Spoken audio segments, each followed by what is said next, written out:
The great thing about being a London taxi driver is that no 2 days are the same. You never know who you're going to pick up. Well, last week I picked up a hairdresser, but no ordinary hairdresser. This was the King's hairdresser. He had just been for a meeting with the King to try on the Coronation crown. You see, the crown currently isn't at the Tower of London. It's been moved to a secret location. It needs final adjustments made to it to make sure that it fits the monarch's head perfectly. In this episode, I'm going to give you all the information you need to know about the coronation on the 6th and 7th of May next month. Everything that's going on in London, everything that's going on in the UK, and how you can get involved. And also some rather incredible information about the crown, or should I say crowns being worn on the day. Okay. Don't forget to subscribe, leave any comments down below, hit that thumbs up button, and let's get into this.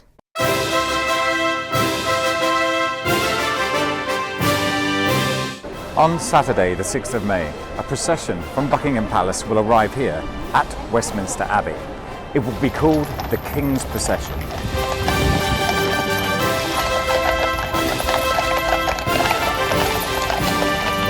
The procession will arrive here at the West Gate. The King and Queen Consort will enter the Abbey. The coronation service will begin. It will be conducted by the Archbishop of Canterbury and will last around 60 minutes. After the service, their Majesties will return to Buckingham Palace.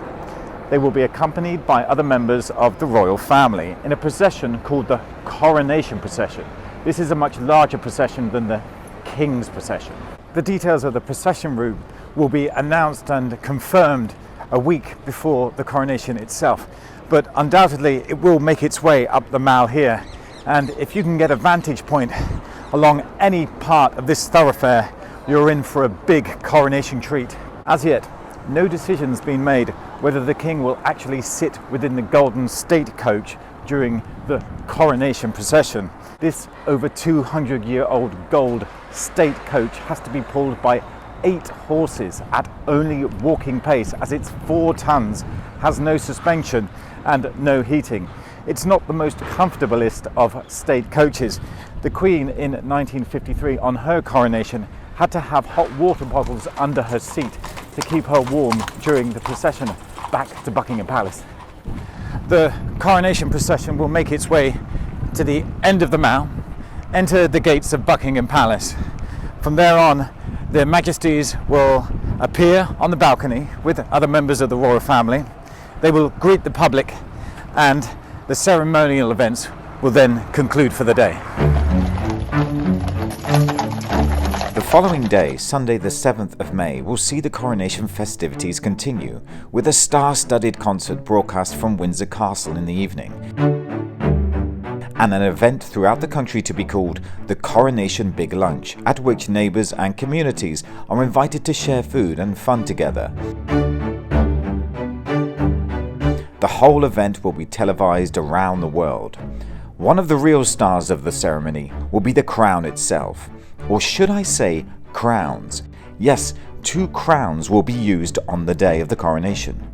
So what's the history behind these precious, priceless objects, and what are they made of?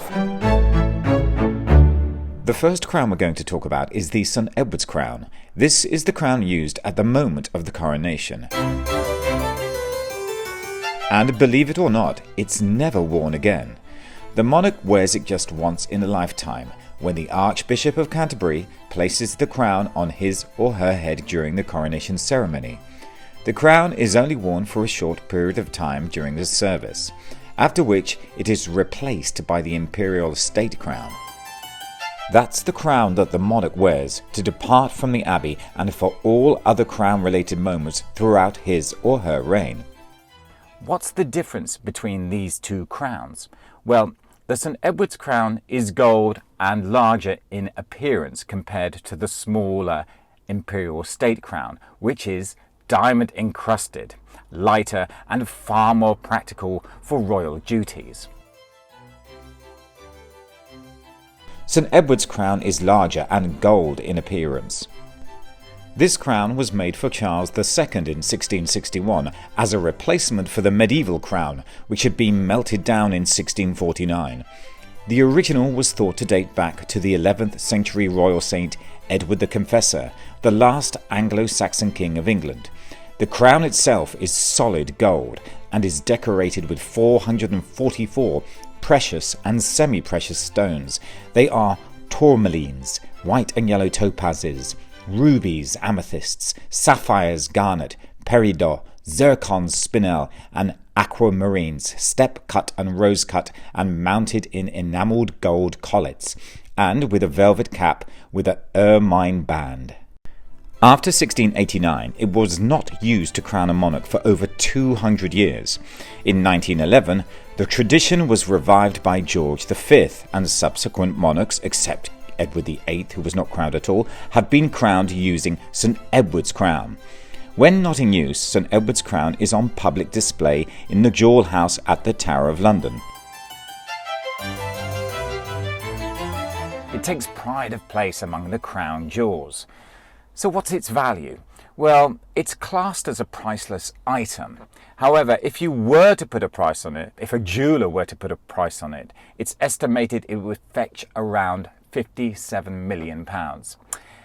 If you think that's a lot, let me tell you how much the Imperial state crown is worth.